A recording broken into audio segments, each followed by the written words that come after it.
everybody. This is Andrew Doyle, writer, comedian, and columnist for Spiked. This is the second episode of my new podcast, Culture Wars, in which I attempt to navigate through the turbid waters of contemporary culture.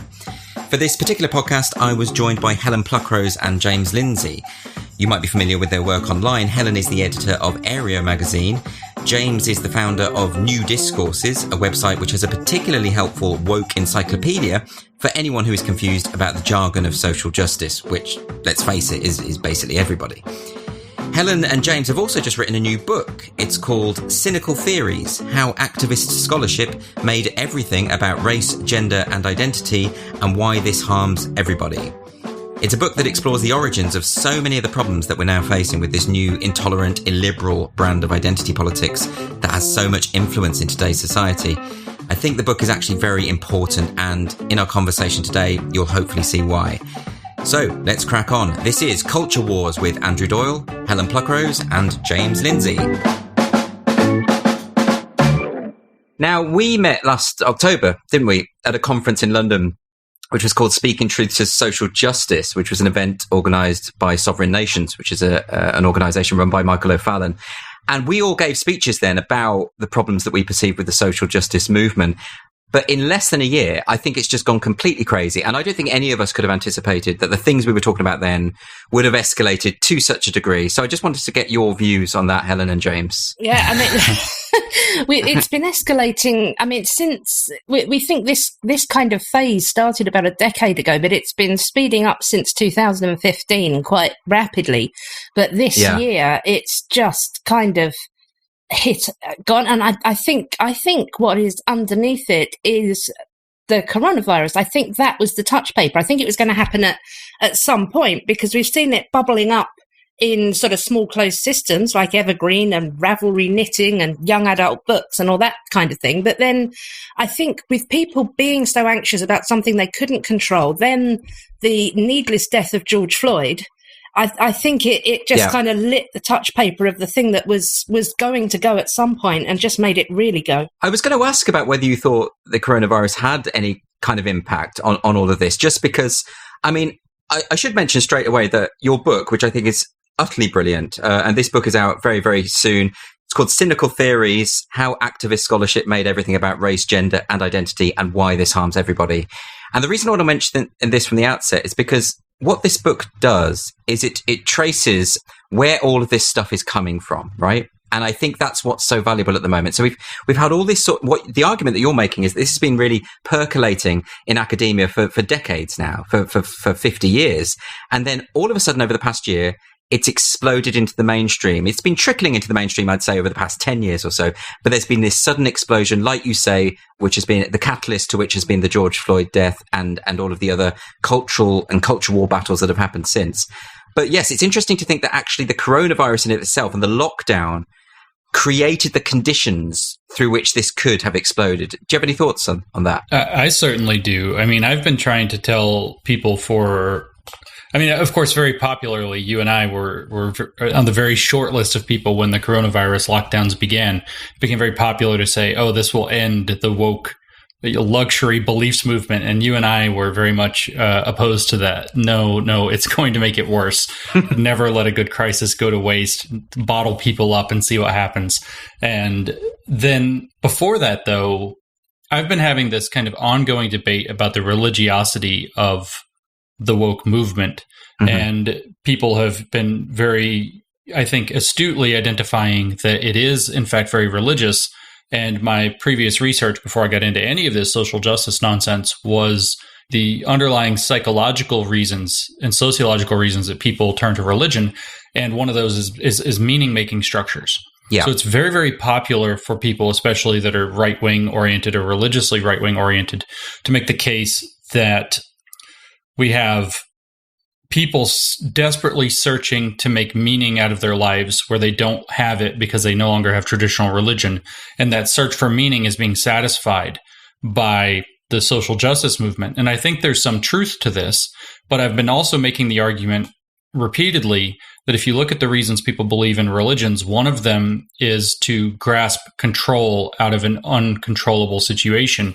And that I don't think that you get these very virulent fundamentalist religions without a serious control element being present. Right. So then when the coronavirus comes in and seems to remove all sense of normalcy and it's above anybody's level of control, here's this virus that could cause devastation in terms of its, status as a pandemic, in terms of its impacts on health, in terms of its impacts on our families and relationships because people may get sick and die, but also in terms of what it might do to our economies, what it might do to our ways of life. When will things ever be normal again? That was a huge, huge talking point early on in the virus.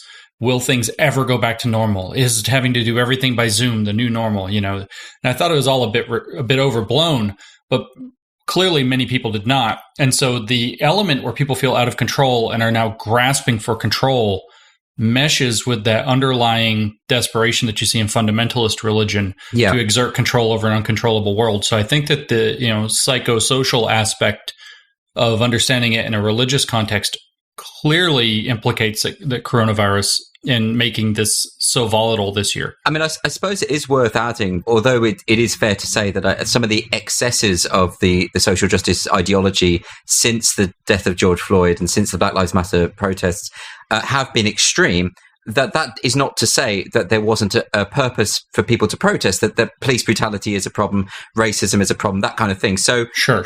So is it the case then that if this is a kind of religious movement, it's seizing on to people's good nature and good intentions and that kind of thing, that's something else that's happening here? I think quite obviously, yeah, it taps into that impulse to want to right the wrongs of the world and to remove, in particular, injustices that are hugely unfair. And so it becomes very easy to tap people's feelings that the world is unfair or that something terrible is happening, and to turn that good nature into something that's, much more specifically activist in orientation. I think as well, there's a difference between a good nature and having a drive to do good, which can sometimes be very, very distorted by what is seen as good. So we had a psychologist write a piece for Aereo about how the coronavirus could have impacted the sudden explosion, and I hadn't thought of it until then. But when I look back at my period of study,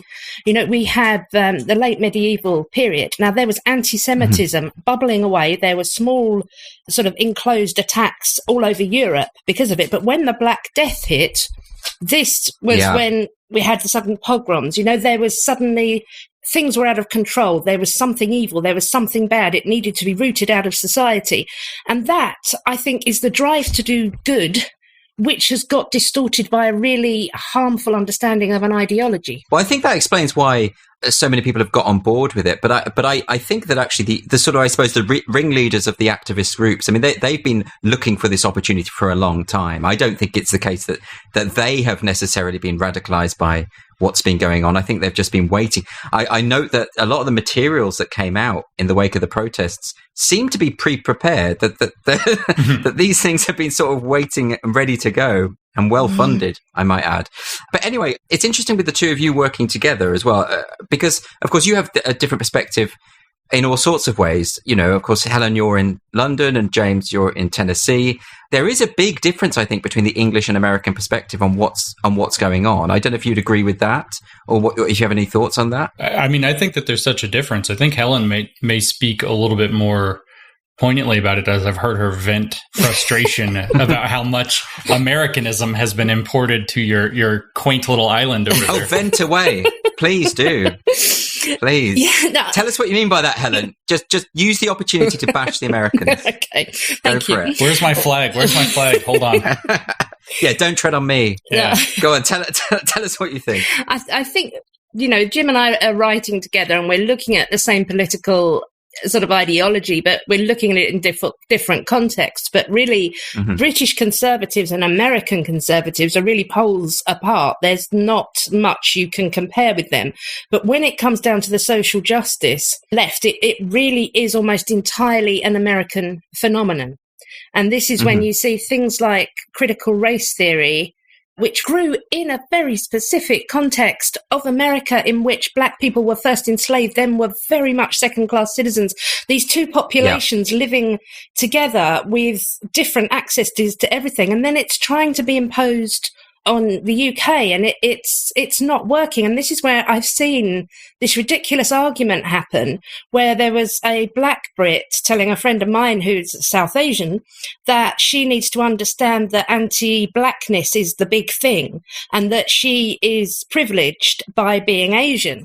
And this isn't how the history works in the UK. Right. Black people moved here earlier. They were more often Christian. There's been more assimilation. When we get racism, it very often is against South Asian people because of fears of Islam, because of fears of non-assimilation. It's a different sort of situation altogether. I find that historically strange, the kind of mapping on of one ideology onto another when we come from such different historical backgrounds. And, you know, we've obviously in the UK, there have been huge problems with racism. We have got the legacy of slavery, but it's a different kind of legacy, isn't it? You know, I've seen this. I mean, we didn't have Jim Crow. You know, we abolished slavery much earlier. We spent the best part of the British Empire spent the best part of a century using the Navy to oppose slavery. And to, you know, it's a very different history, and that isn't to deny the UK's complicity. No, we didn't live with the people our nation was oppressing, did we? I think that's what makes such a big difference, is that the people the British Empire exploited and abused were in different countries, and most of them still are.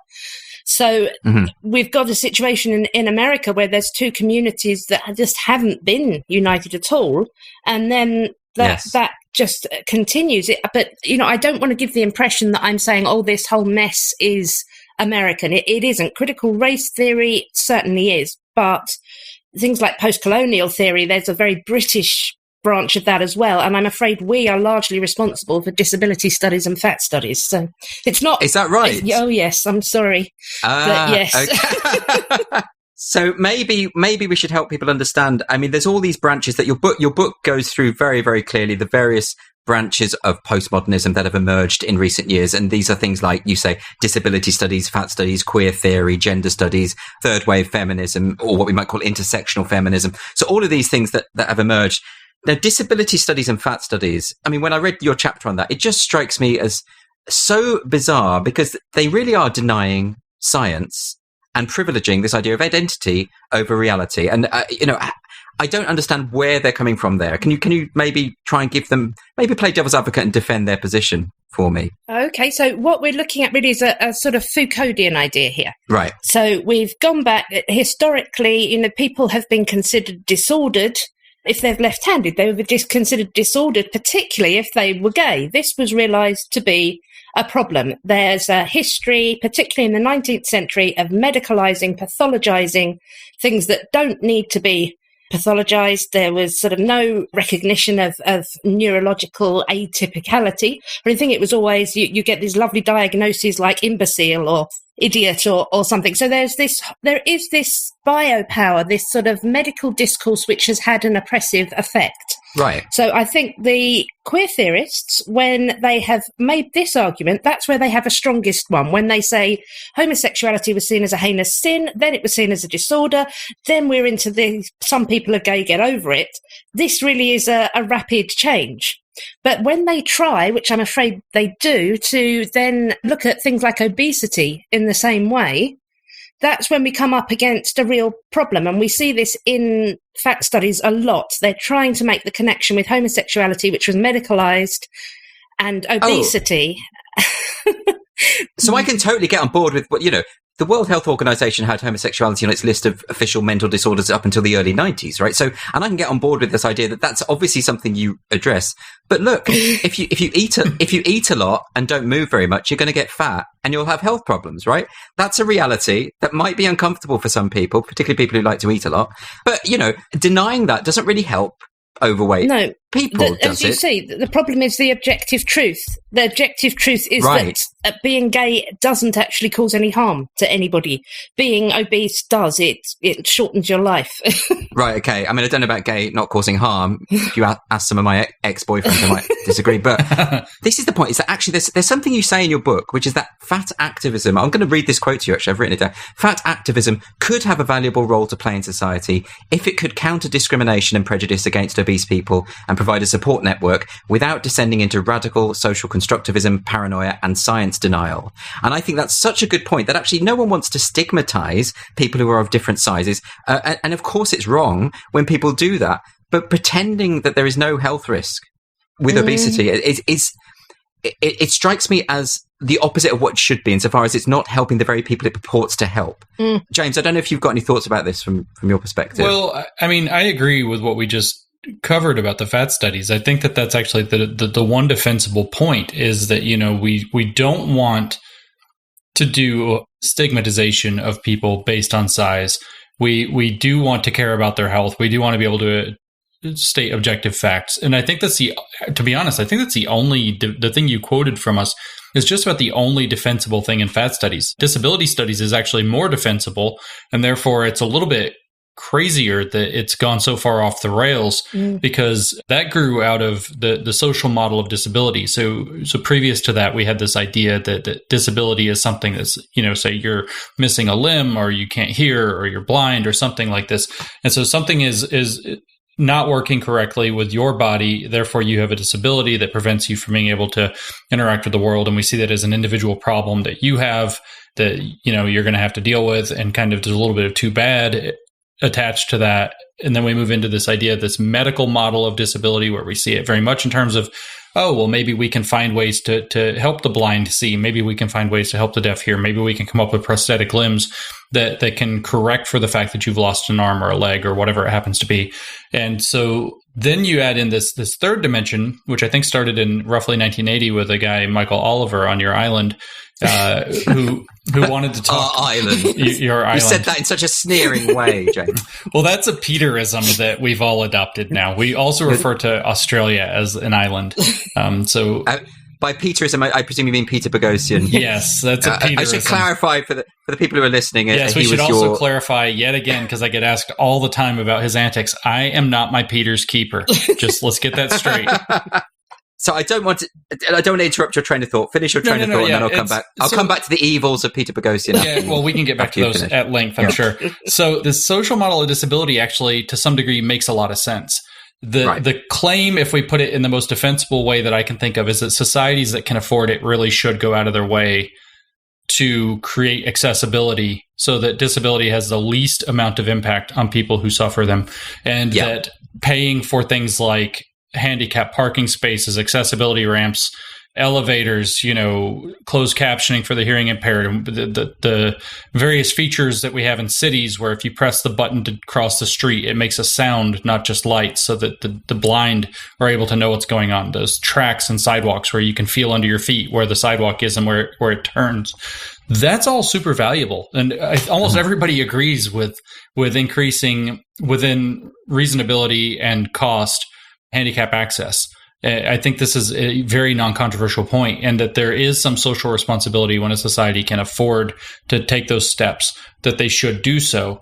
The social model of disability, however, as this, you know, disability studies grew into its new cynical theories kind of skin, has gone further and has decided that all disability is the result of the way that society regards these things, and it's society's obligation to make it absolutely irrelevant that anybody would have what we would call a disability. And if society is not taking that step, then it is society that is disabling people, not the fact that they are actually, you know, missing a sense or have other issues. And so there's this really far departure from accepting the fact of reality that life turns out to be more difficult when you are, you know, say missing a sense or missing limbs or in other ways disabled. And the expectation that society can somehow just change all of its attitudes and take every conceivable institutional step you could imagine to make that irrelevant gets a bit extreme. Then it goes a step further and decides that each of the people who have similar disabilities, and then disabled people overall, form a kind of culture. So people who are all deaf have a particular way of interacting with the world. So they have a culture of being deaf, and they interact with other deaf people to talk about their strategies for dealing with the world, their experiences that they have. and so on. And they form a culture around being deaf. So now you have this capital D deaf culture. And then you identify as a capital D deaf person and in what they call an identity first way.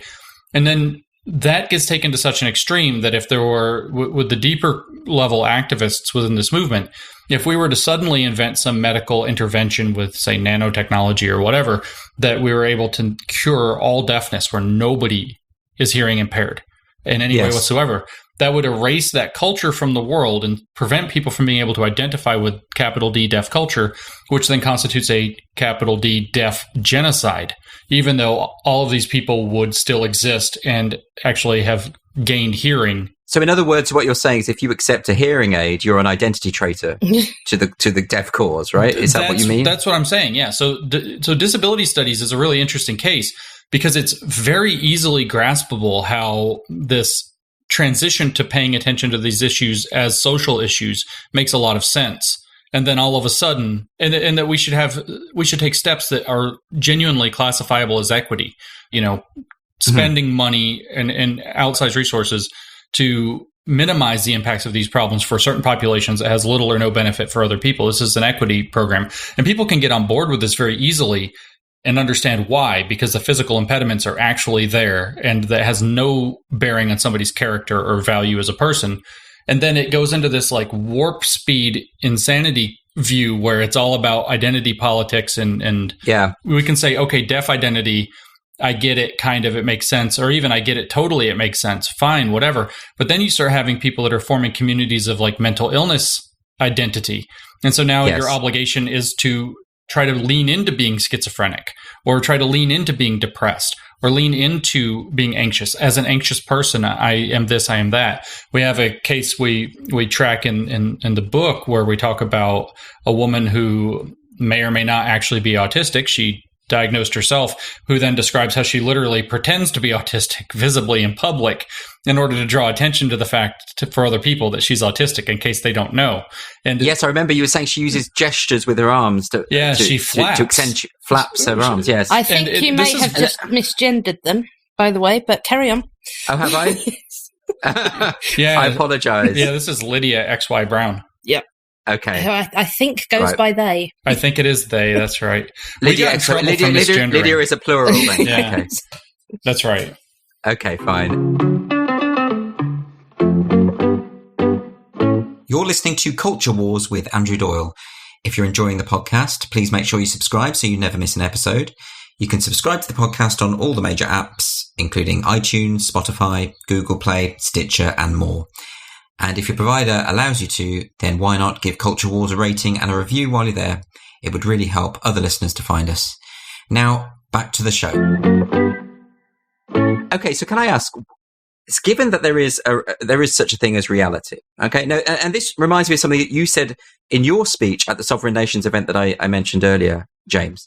You used a very good phrase, which I'm going to completely get wrong now. It was to do with how reality. It was to do with reality in a brick wall. Can you tell me what the phrase was? Oh, yeah. Reality is the thing you run into when your beliefs are false. Mm-hmm. Right. I think in my head, I just imagined a wall. But I think, yes, reality is what you run into when your beliefs are false. And that seems to me to pretty much summarize what you've just described in relation to disability studies. And my question is, why on earth would such a movement, which as you've already said and as you say in the book, could have such a valuable role to play in terms of reducing stigma and that kind of thing, why would they latch onto these postmodern principles that completely undermine their own point of view and actually have no benefit whatsoever for disabled people? Any thoughts? I have thoughts, but do you want this one first, Helen? I just talked for a while. That's okay. There is something seductive. There is something very appealing about the social justice framework. As Jim was saying, there is this connection with religion. But we know that in almost every sphere, the social justice approach does not speak for the people it claims to speak for. There are very, very few disabled people who find the most sort of extreme versions of disability studies helpful. The vast majority of obese people would really like to lose weight rather than change the rest of society and have reality denied. But yeah, sure. This is what really is so frustrating. But there's something about it. It's like a kind of virus. And once it got memeable, once it sort of became transmittable outside the academy and into activism, I think it's just taken off among the kind of people who in another situation could have been, evangelical Christians, or could have been Marxist, or could have been jihadis, or anything. It's something for people who really have that kind of zealotry in them. And that's where we see the most extreme. And then this puts pressure on others, not to disagree with that, at least, but to just kind of silently or sort of gradually sort of boost it up.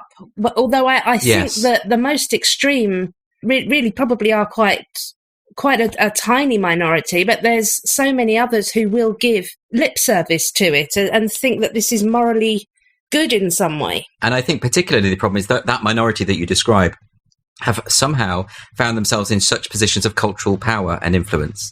And so therefore it doesn't matter that they're the minority, because they're the minorities who are, I mean, you can disagree. Maybe you think I'm wrong about that. No, I think a way, because people seem to find it difficult to get their head around this. But I think if you look at a different context, so suppose you have an older society where you have a tiny minority of people who are theologians, who spend their lives to interpreting and preaching and moralizing and doing the most sort of the central theorizing, for example. You can still have a very, very religious society where a vast majority of people are doing the same thing, but don't have that level of depth, that level of commitment. It's just a good thing to do, and you can kind of do it on your own level. Yes. Yes, I see. And that's actually where my thoughts tap in, is that reality is hard. Reality is hard to understand. And in a lot of these cases where we're talking about social issues, not only are the social sciences in their infancy still, so that we don't really know what's going on, we don't really have great answers to how society operates and people are within it.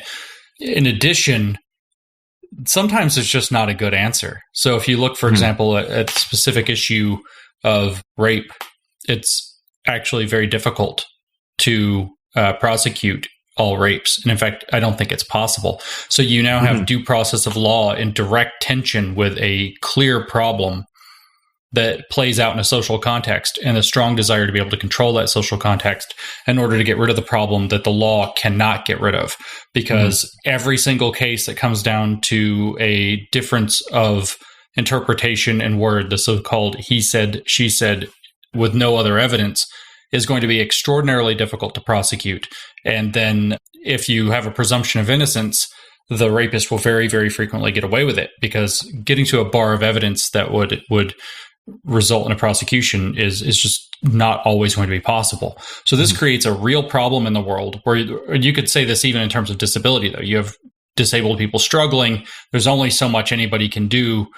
That means that they're still going to struggle more than people, say, who have both legs, if that seems to be the situation. If it's somebody who's an amputee versus somebody with their legs, there's only so much you can do. So you have a problem that seems intractable, and reality is very difficult to get to very, very difficult to understand. And so the desperation to fill that gap will lead somebody to be easily, as Helen was talking about, being seduced by a philosophy, which would be postmodernism in this case, that A, detaches them from the need to get to objective truth and reality, and B, that satisfies their kind of, I don't know if narcissistic is the right word, but in some cases with the more radical activists, it definitely is likely to be the case.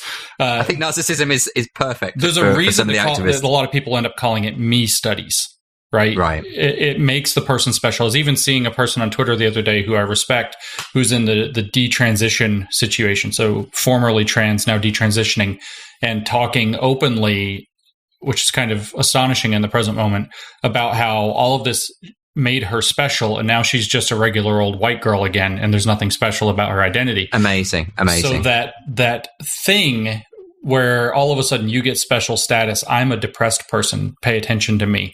I'm an anxious person, pay attention to me. I have all this oppression, pay attention to me.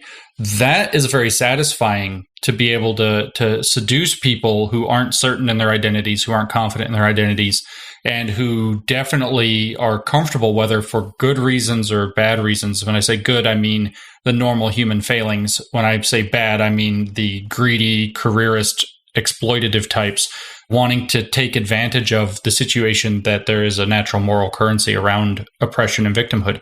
So you can imagine the good reason saying, this sucks, I've had it hard, and it's legitimate and people care. That's a good reason to want to lean into that maybe. And then a bad reason would be, well, I have these categories, and if I leverage those at work, they're going to give me the promotion. So I'm going to go leverage that at work and get the promotion. So there's the cynical aspect, there's the lure of victimhood, but there's also maybe the good intentions too. There's the people who want things to get better. And like you say, reality is hard. And if you've got, like with any ideology, if you've got an ideology that says we know all the answers and we can create this utopia where no one is ever racist, homophobic, sexist, transphobic ever again, of course that's appealing to anyone who's a decent human being, right? So, and I think that's important in relation to the speech that Helen gave at the Sovereign Nations talk, which was about finding, the good points within the social justice movement, is in that they're not necessarily just in it for themselves. That's right. I think as well that there is, when we're talking about how things escalate, there's also this kind of mechanism in which, somebody has had quite a reasonable idea. What about if we don't consider a disability the individual's problem, but society's problem? How differently would we think about things? And then somebody else takes this a little bit further and somebody else a little bit further. People want to demonstrate that they are on board with this. They understand that they are part of these systems, because the underlying all of this is the belief that there are oppressive systems which we can't really see. We need special training to become woke to them. So that puts pressure on people to become aware of them. When somebody has spotted something that they can argue to be a sign of this oppressive system, if somebody comes along and takes it a little bit further, they are then going to get credit for this. Like they've made a discovery, they've taken science or something that little bit further. It's got that same kind of power to it, and nobody else is going to want to say, I think you might be going too far there. Being the person who says things are going too far is to immediately become very problematic and, be something like one of Martin Luther King's white moderates or something. It's really taboo. And I think a lot of people are intimidated, actually, like by the expertise that they see and the language that they don't understand and the jargon that a lot of the postmodernists use. And it reminds me of, when I was back in the day, so when I was studying for my doctorate, and I used to go to these conferences on queer theory, and at the time it occurred to me, when you got to questioning these people and drilling down, they had very little to say. And what they would do is they'd just sort of spout out these slogans that they'd picked up from Foucault or Derrida or Lyotard or whatever. And there was very little of substance going on. And the cynical part of me, maybe you should bash me down for saying this, is it just that this whole movement enables some quite mediocre minds to do very well? I think that's exactly really what unfair? It is. Oh, okay. Well, I've said it. So Helen may bash us both, but I'm with you. I think boys against girls. No, patriarchy wins, Helen. Look. Consider me devil's advocate, although coincidentally it is exactly what I think. Mm-hmm. So, Helen, what do you think about this? I'm not going to name names, but I think when I've read so much of this scholarship, I'm looking at some people, and because we've written so many of the papers ourselves, and we wrote them in 2 weeks, I can see when some people are generally coasting. They're just taking some of these ideas, they're recycling them, they're applying them slightly differently. There's nothing really in there. And that is similar to what we did. So I think in the case of this person, it might well be true that they don't actually have anything that they could really contribute to of the much sort of more rigorous type. But then when you look at other scholars, like I'm thinking particularly of Christy Dotson and Jose Medina. Now, they are really central to feminist and critical race epistemology, and they're doing a hell of a lot of damage with that. But when you look at the depth of knowledge, the reasoning and the rigor they are applying to false premises, then you see we've got somebody here who could be really, really useful. I actually want to write to Jose Medina and say, I want to take your theories of vices and virtues, take them away from identity groups, put them onto echo chambers, and I think you've got a really strong theory here, because you can just see the ability to do something great is there, but they're going from the wrong premises, and it's heartbreaking, actually.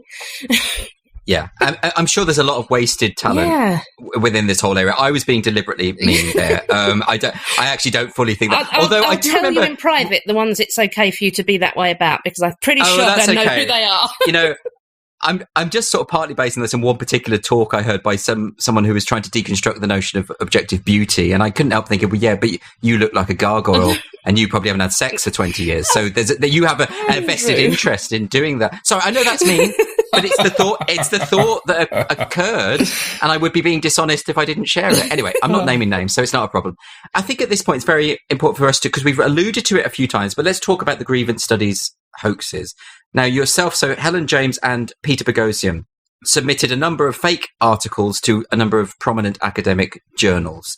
Can you talk us through, in a sort of brief way, for those who might not know, what you did and why? What was the purpose of that? Helen, you'll do a much kinder job of this than I will. So you led the project, yeah, but oh, now you're shifting blame here. So, James, do you want to just give us a quick précis of what that was about? Right. Okay. So we did, as we've kind of already mentioned, you know, Helen said about 2 weeks, we wrote as many these academic articles as we could in the time allotted to us, which turned out to be about 10 months of new writing. And in that span, we wrote 20 papers. I mean, these are proper academic articles, often around 8,000 words, sometimes longer, sometimes slightly shorter, fully referenced, cited, you know, formatted, the whole game. And so what we did was we started off by, and it's very important to understand that there were two phases to what we were experimenting with. We started off with the hypothesis that the people are so trapped in their jargon that they don't actually even understand what they're talking about themselves. They're just using buzzwords and phrases with morally fashionable conclusions, very much like we saw with Alan Sokal's experiment in the 1990s. And we wrote these utter nonsense papers where we didn't even read the sources that we cited on purpose, so we deliberately didn't know what we were doing, just to be able to see if that point could be established. And those papers all got rejected. And eventually somebody wrote us back with one peer review set of comments that were very short, very terse, in fact, for all the right reasons, saying our paper was rubbish. It just straight said, you know, it doesn't look like you are familiar with the literature at all. I don't think the paper even makes sense. You're not using the concepts correctly. I don't think you've even read these references because they don't support the argument you're making where you've put them. And then we're kind of, you know, oh, okay, that's not going to work. That was the first 6 papers that we wrote. But then we decided that we were now going to embed ourselves in the literature, actually learn the literature. We were going to try to prove ourselves knowledgeable about the literature by reflecting back to the fields, or to the journals at least, our best guesses about what it would actually say about these kinds of things. And this is where Helen said we started recycling their concepts and giving them back to them in sort of what we thought were ludicrous situations, and in some cases they were, but in most cases we found that they had already gone much further and much more ludicrous than we could imagine. But we wanted to see if we could understand the material to reproduce in ourselves accurate knowledge of both the scholarship and the culture that produces it. And can you tell us about a couple of things that actually got published then? I mean, if we want to talk in the most high-minded and responsible sense, we would, at this point, talk about our paper that Hypatia accepted with enthusiasm that we entitled When the Joke's on You, which made an argument that it is unethical to criticize social justice initiatives using humor, because that's always a form of bullying, disparagement humor, as a matter of fact. Oh, well, I'm screwed then. Yeah, exactly. You are very, very bullying, disparagement. You're out of control, in fact. Oh, sorry. Yeah, only minorities can use humour. White people and men using humour are bullies. That was the argument of the paper, that you can only yes, you can only make gay jokes that way. So, but I can make gay jokes. I can have a go at the queers. Yeah, right? we can go at the queers. That's right. Oh, wait, I can't do that. Okay. Sorry.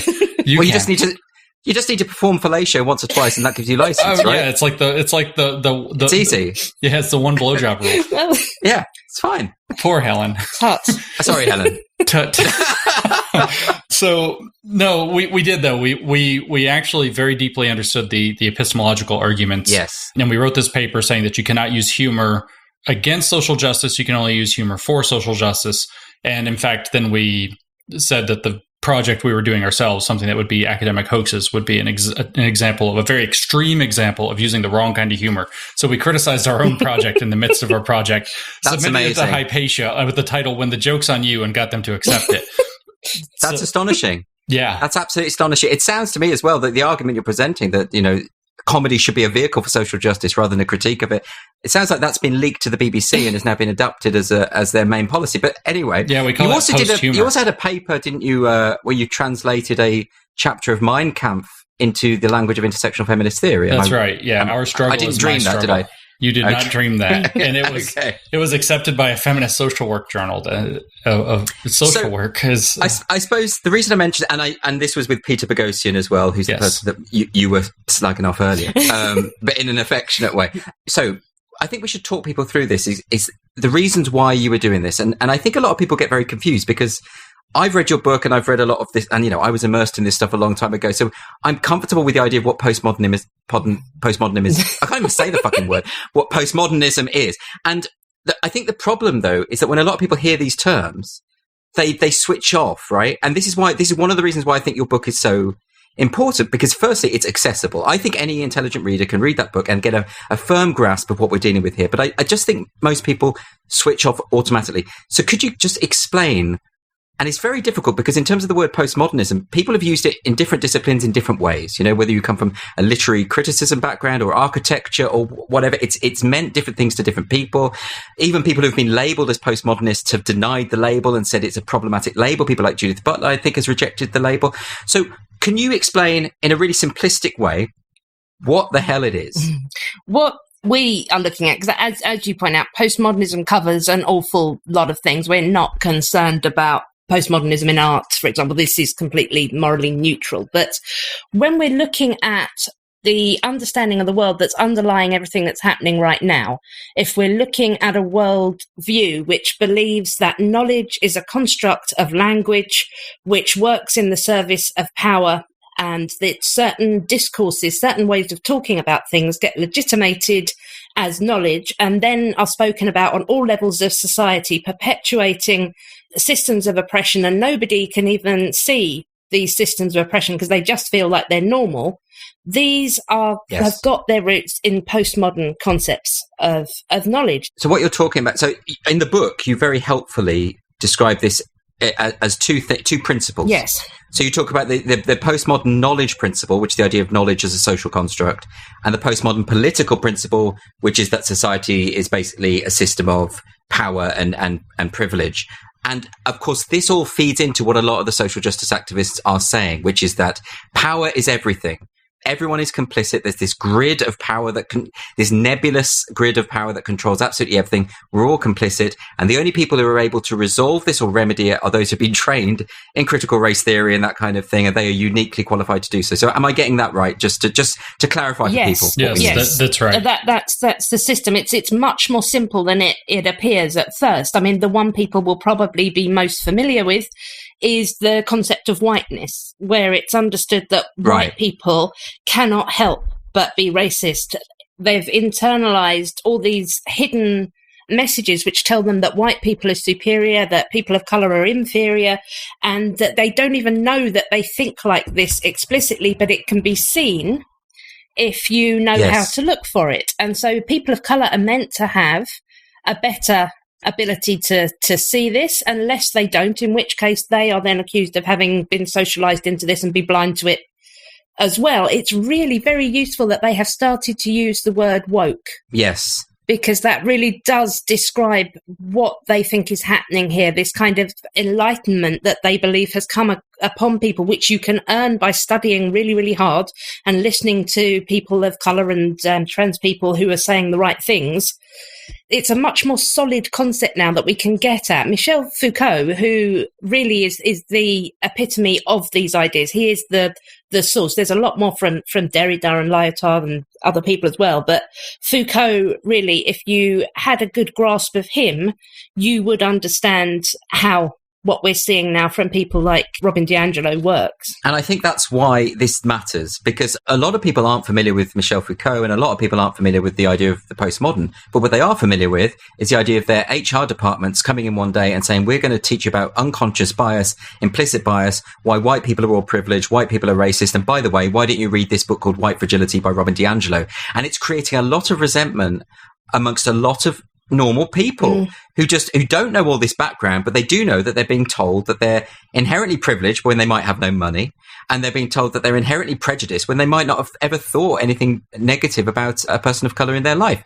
So that's why it matters. I think this stuff seeping from academia into the mainstream. And I think one of the most important things about your book is that you very clearly delineate when this happened.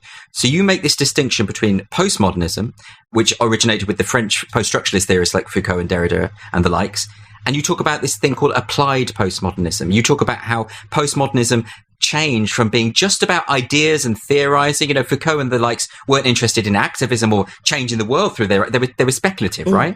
And then I think you pinpoint it at 1989 when suddenly it becomes applied to activism. Academics become activists, and that's where we're at now. And the activists seem to be winning in terms of the culture war.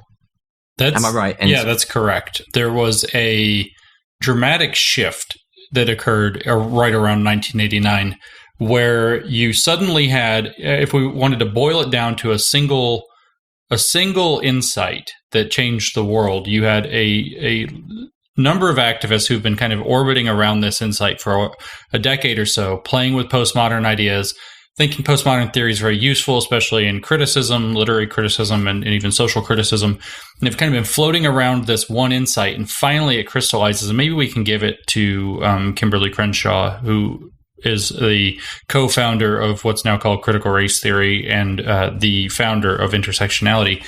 But this one idea was that it requires an awful lot of privilege to deconstruct systemic oppression and whatever causes it. So all of a sudden, the idea of systemic oppression, as it has been thought of through this kind of, I mean, it depends on how deep we want to get into this. We don't dive deeply into this in cynical theories, but this is actually the so-called neo-Marxist line of thought, the application of conflict theory from Marx into the culture milieu from the Frankfurt School, initially as, high culture versus low culture, with anger at the emergence of a middle culture that steals things away, that eventually gets tacked into identity politics in the 1960s and became very identity rooted. You had a large number of activists working in that critical theory tradition, straight out of, daughters and granddaughters, we'll say, of the critical theory school, Frankfurt School, who realized that postmodernism is a very compelling way to think about the same issues of power, and yet it requires enormous privilege to deconstruct something that is the source of this systemic oppression that they're seeking liberation from. And so they said, we'll set that aside. That was the change. We will set aside the idea of systemic oppression that we're seeking liberation from, and the lived experience of that systemic oppression. We can then use postmodern tools to explore and to deepen. Because if we were to boil down what really, especially Foucault and Derrida were about, and they do it differently, so we have to spend a moment on each one.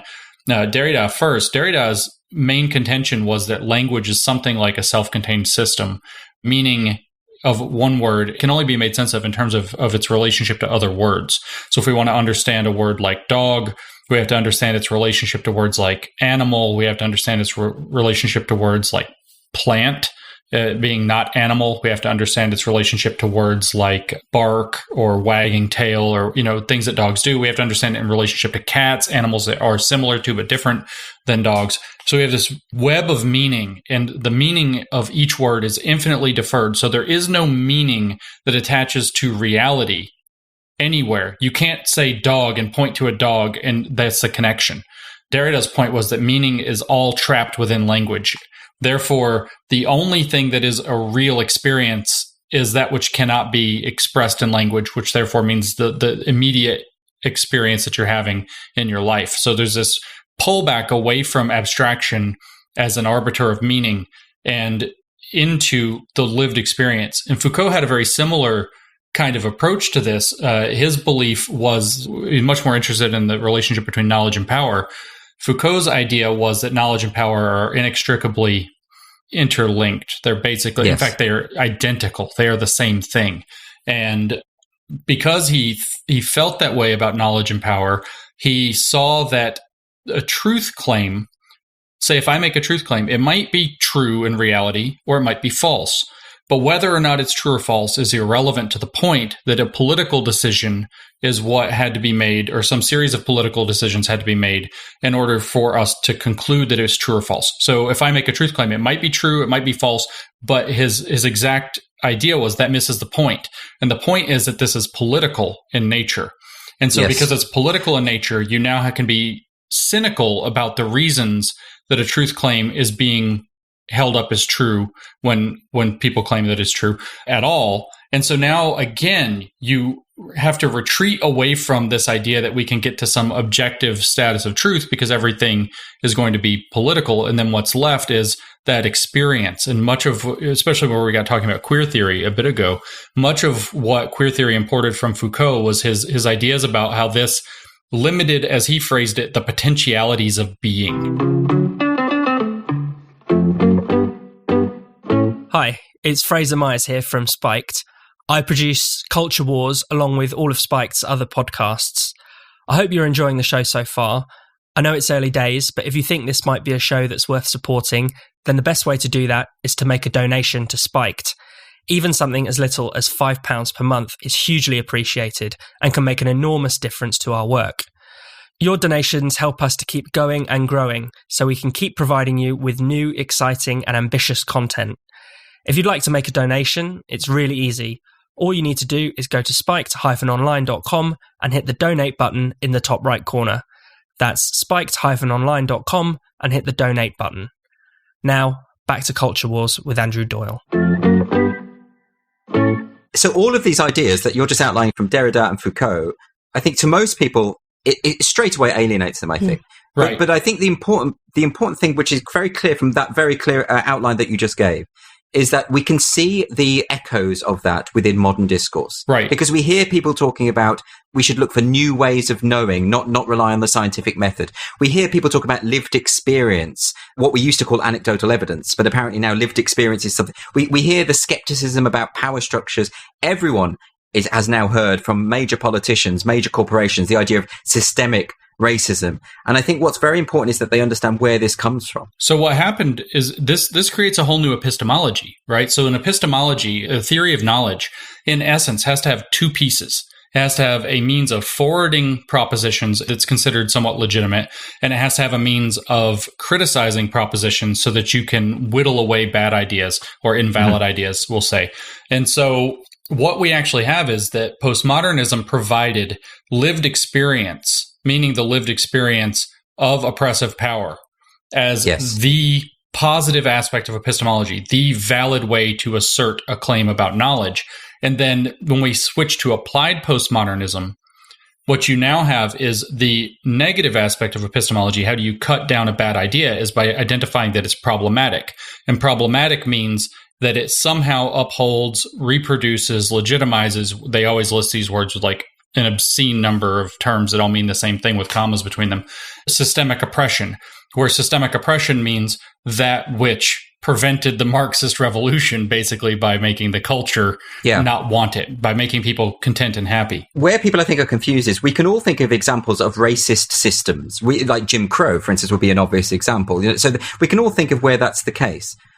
But when activists are claiming that things such as UK universities in 2020 are systemically racist, right? Grammar, math. Or grammar is racist, or whatever they're talking about, anything is deemed as racist. People they balk at that because the reality tells them it's not. We're looking at systems differently now. Then we're looking at epistemic systems. And this is where people get confused, because systemic racism in this sense is not what we used to call institutional racism, where you can see, look, they're not giving black people who are well qualified the jobs, but giving them to white people with the same qualifications. There's an institutional problem.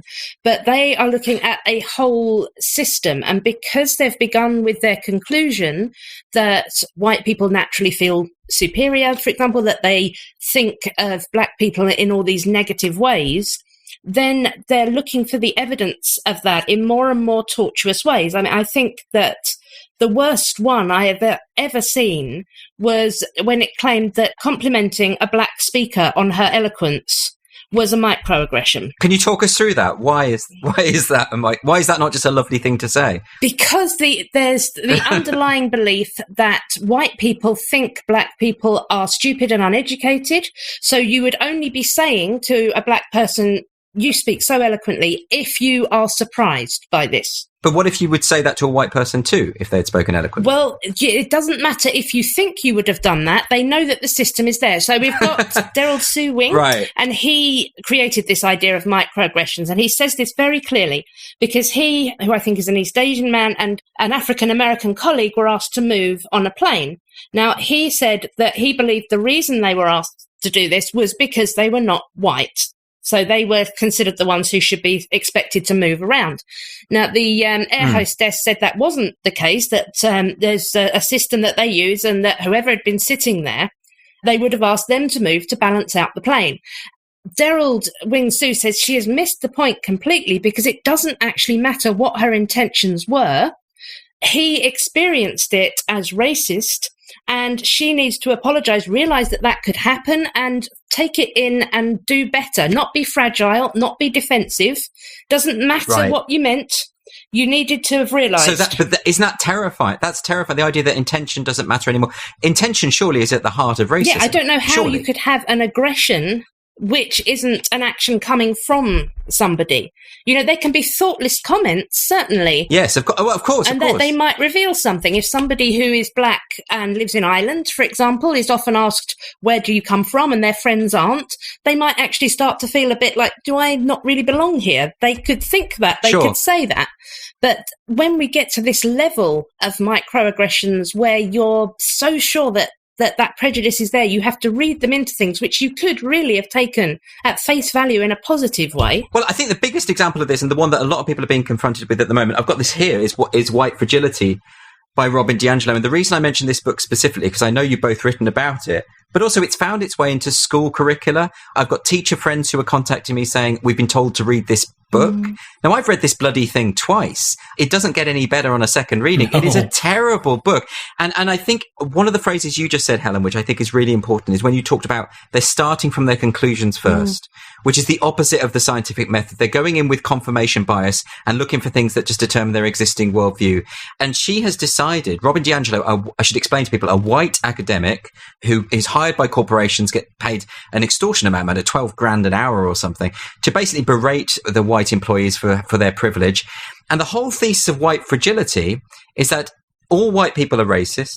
And if they deny that they are racist or get defensive, that exhibits what she calls white fragility, which is therefore evidence of her point. So she can't lose. Yep. But what strikes me about this book, which I never ceases to amaze me, is how often she just admits her own racism and talks about how racist she is. There's a bit in this book where she has an anecdote where she's at a conference and someone leaves the room and she says to her black colleague, "Oh, your hair probably scared them off."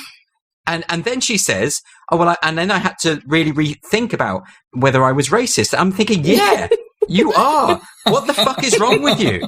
Why would you say something like that? You are a racist. And there's another one where she's going to a party and she sees two groups and there's a white group and a black group and she has this sudden fit of anxiety that her friend might have invited her to the black party. I'm thinking, yeah, you're a racist, right? And the way she deals with it is to start with the premise that because I'm a racist, every white person must have these racist thoughts. It's not just my problem. Everyone must have it. So what's going on there? Because it just winds me up, as you can probably hear.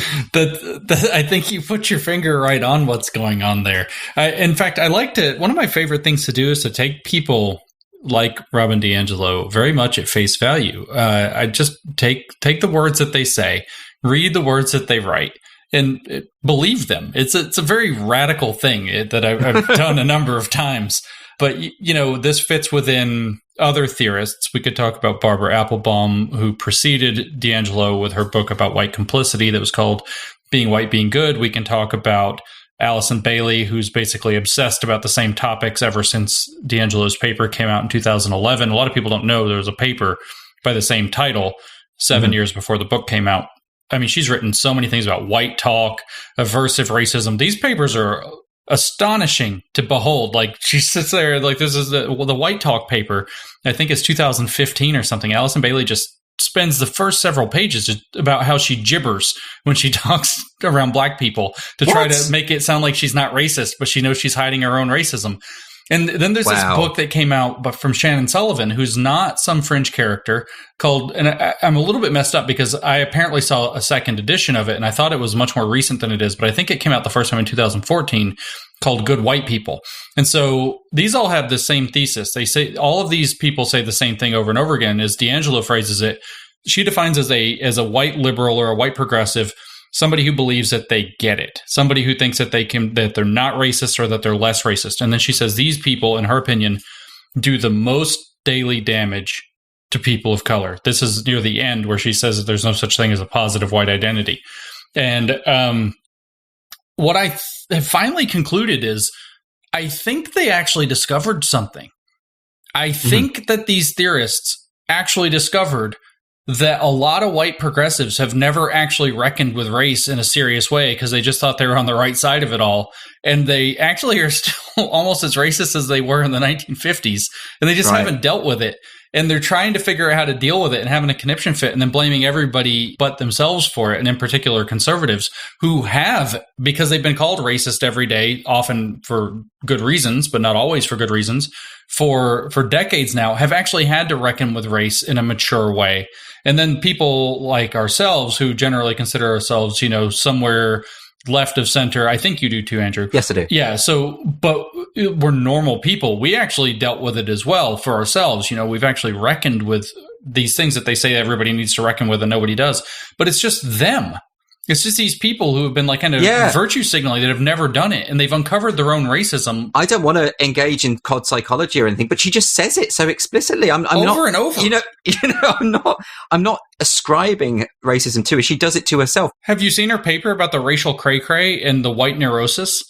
I have not, but that's something I'm looking forward to it already. It's a gem. It's unbelievable. I mean, so my question is this: why? And you must both be able to help me on this. Why the hell can a book that is so bad as White Fragility, and I just mean it's a terrible book, why is that now on reading lists at schools in the UK? In the UK, right? This mad American racist has now got books on the reading list in the UK, and politicians are reading it, and people are tweeting it and selling like hotcakes. Helen, explain to me, because I can't live in a world like this.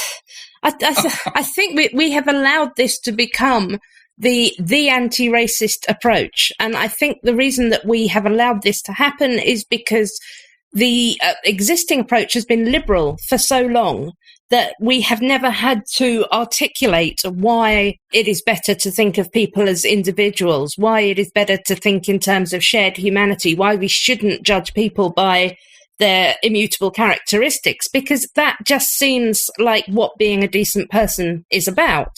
So then we get this sort of critical race theory sort of evolved form into what we could just call critical social justice now. And that explicitly takes aim at that liberalism. It names it. Kimberly Crenshaw, she named it when in Mapping the Margins, when she said, we don't want to do this anymore. We want to do identity politics instead. It's pushing back at liberalism because it knows what liberalism is. But then we've got people who are trying to argue with it from a liberal perspective while never actually having learnt what the tenets of liberalism are and how to argue back at them. So that's something we're trying to do at the moment, and I'm trying to do in the Discord server, is have people push back quite confidently saying, I am fully on board with anti-racist programs.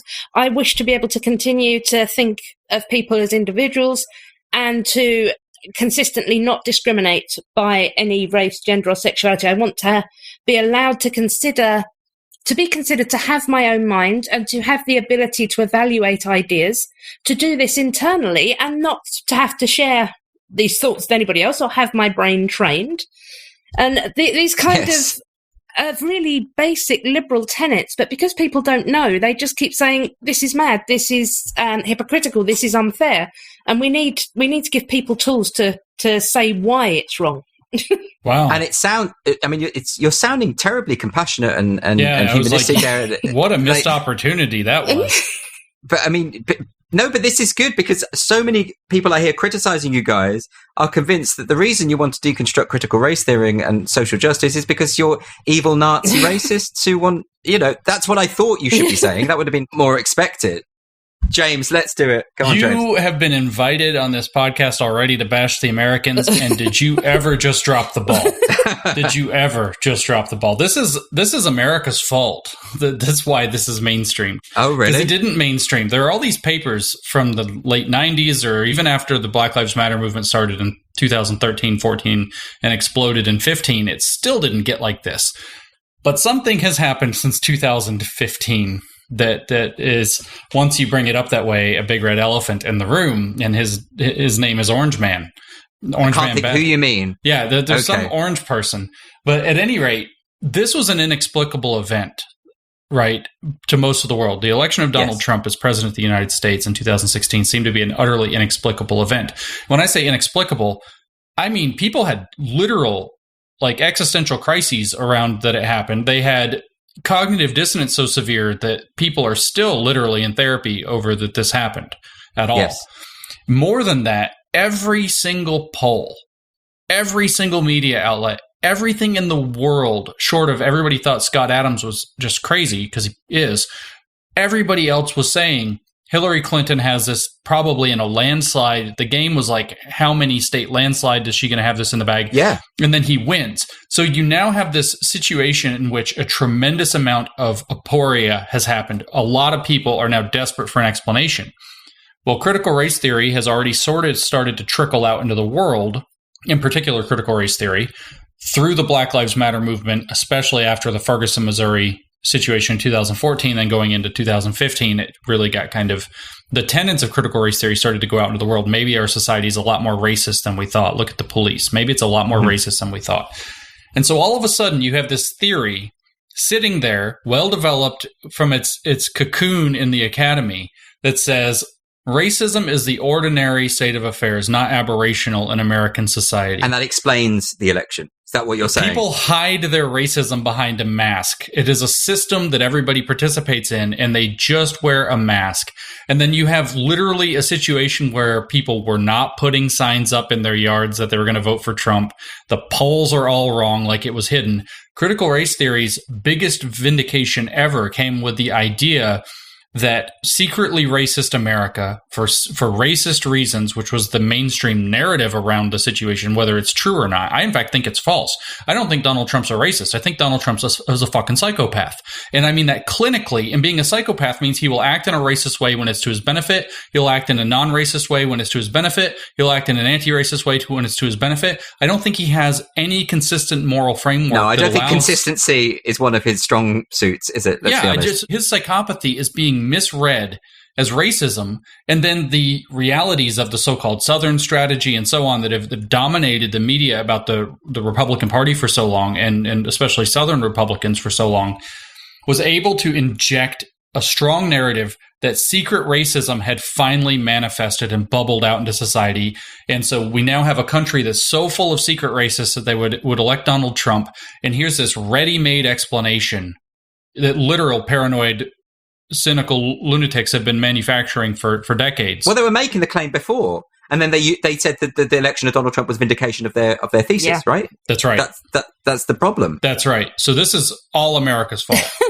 I think there's a vicious circle going on here, because we've got this situation where we're seeing a surge to the right. Those of us who are on the liberal left are seeing this as maybe a wake-up call for the left. Maybe now they're going to see that they're not focusing where they should be, not on the working class, not on consistent principles of non-racism. But as Jim just explained, what will happen with the identitarian left is that they will read it as a vindication. We said everybody was white supremacist and homophobic, and this is what the surge to the right is all about. Yeah, but didn't that help Donald Trump get into power in the first place? I strongly suspect so, yes. So in the religious psychology that I read before I got into all this grievance studies nonsense, they talk about how religions often build themselves up by making prophecies that are ultimately self-fulfilling prophecies. Yes. And then that's exactly what happened. So we have this event, tons of aporia, people, how could this be? How could this happen? I need an explanation. So they're much more open to the suggestion that maybe society actually has been more racist. This has already been kind of, that the runway for that aircraft to land on has already been laid and smoothed with the narrative around police violence. Like, maybe our police are super racist. Maybe our state is super racist. Maybe our people who are defending it are super racist. And then all of a sudden, this inexplicable event that demands an explanation. I remember people in 2016, even into 17 at the beginning, just absolutely out of their minds trying to figure out how that he could have been elected. And then you have these theorists ready to go with, by the way, we've been trying to tell you for decades, society is way more racist. Nothing has got any better since the civil rights movement. Nothing has ever got better since slavery. We live in a slavocracy, blah, blah, blah, blah, blah. People were more open to it. Here's the problem. Like, people like you guys who, I mean, are both on the left, right? And am I right in thinking that Peter is also from a left-wing background? I consider myself on the left. We get branded as far right for criticizing critical social justice, but because we feel that liberalism is the better way to defeat racism, or at least to address racism and homophobia and inequality more generally, right? Yeah, that's right. Are we not now in an impossible situation where the thing that's actually going to work, liberalism, which has been shown to work, or at least work to a degree, obviously nothing can be perfect, we can't reach utopia, but it's an effective system. And to try and reinstate that is now considered to be reactionary, right-wing and racist. How the hell... What can we do about that? That's so hard to answer because it's ultimately a narrative war. Well, can we reclaim stable definitions around words like right-wing or reactionary, or can we not? And so long as they remain unfixed and fluid and up to somebody's determination, you know, it's an intractable problem. But if we can assert stable definitions for these concepts, then that changes. So how do we do that? I think of the three of us, Peter is the most right wing of the three of us, but I don't know that makes any sense. When we first went public with the Grievance Studies affair, Peter texts his friends for moral support very frequently.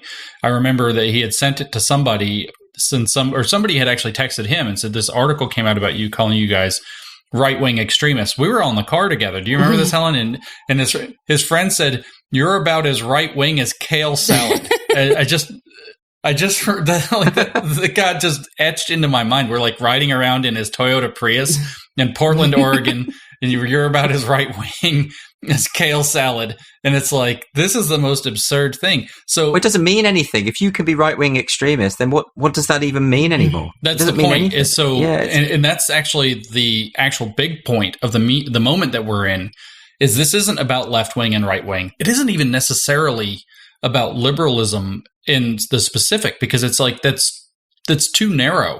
The fight right now is, can we assert stable meanings for concepts and communicate in a way that people can generally agree upon, and basically tell the fuckheads who don't want to agree upon stable meanings that they're not playing by the rules, and so what you're saying doesn't make any sense, so go away. But that will only happen if the argument you make in the book is won. That will only happen if the people who are in charge, if the people who have these major spheres of influence under their thumb, in, as I say, the managerial class, in the arts, in education, in higher education, in politics, unless we can inculcate some kind of solid defense of liberal values, which is understood, and a sophisticated critique of this applied postmodernism that you outline, that can never happen. And that's why I think the book is so important, because I just want to come back to the last chapter of your book is all about this, isn't it? It's about a liberal alternative to social justice. Do you want to just talk through what that chapter says, or what it's about? Yeah, and the final chapter, we are trying to demonstrate that liberalism isn't what it's often presented to be by social justice activists. They present it as trying to preserve the status quo, which is, you know, a conservative position. But they seem to think that liberals are people who think that society is already fully liberal. So they don't understand it as progressive in the same way that they are. But just as social justice isn't the belief that society is already just, liberalism is an aim. And so we have tried in our last chapter to compare liberalism and critical social justice as two progressive aims, one of which works on individuality and universality. So we see everybody as an individual and as part of the human race. It's liberal humanism, essentially. This doesn't mean that we don't see racism. So we have this thing, well, liberalism is about colorblindness, and if you don't see race, how can you not see racism?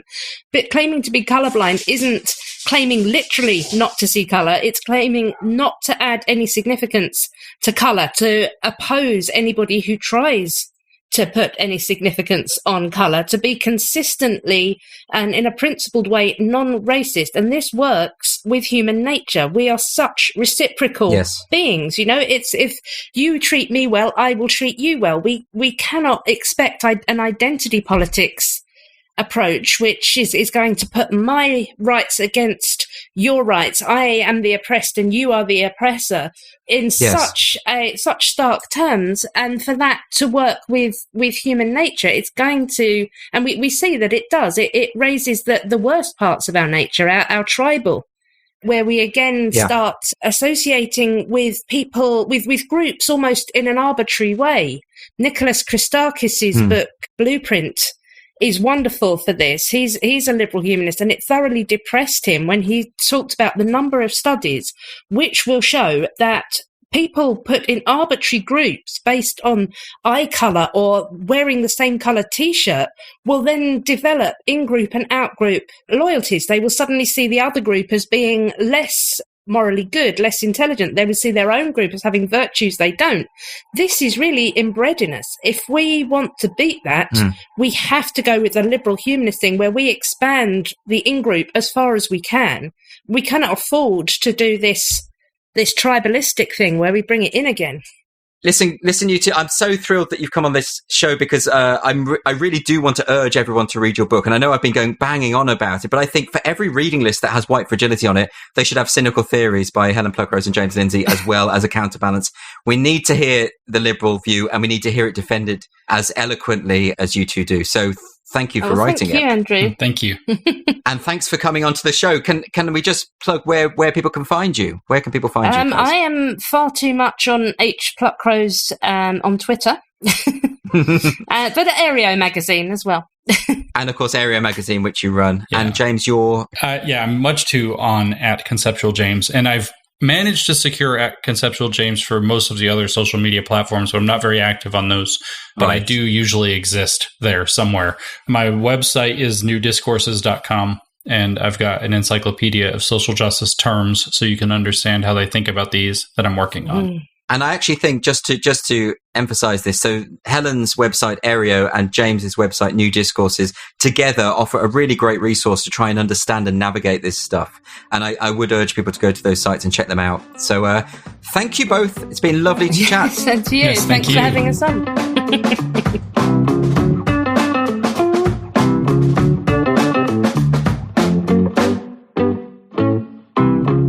Thank you for listening to Culture Wars with Andrew Doyle. If you enjoyed the show, please make sure you subscribe so you never miss an episode. If you didn't enjoy the show, then you have no value as a human being. It's over. So, join us next month when we're going to have another amazing special guest. Don't know who yet. I'm thinking I'm going to ask Robin DiAngelo. I hear she's a fan. Well, we'll see. Fingers crossed. In the meantime, don't forget you can get your daily dose of Spiked at www.spiked-online.com.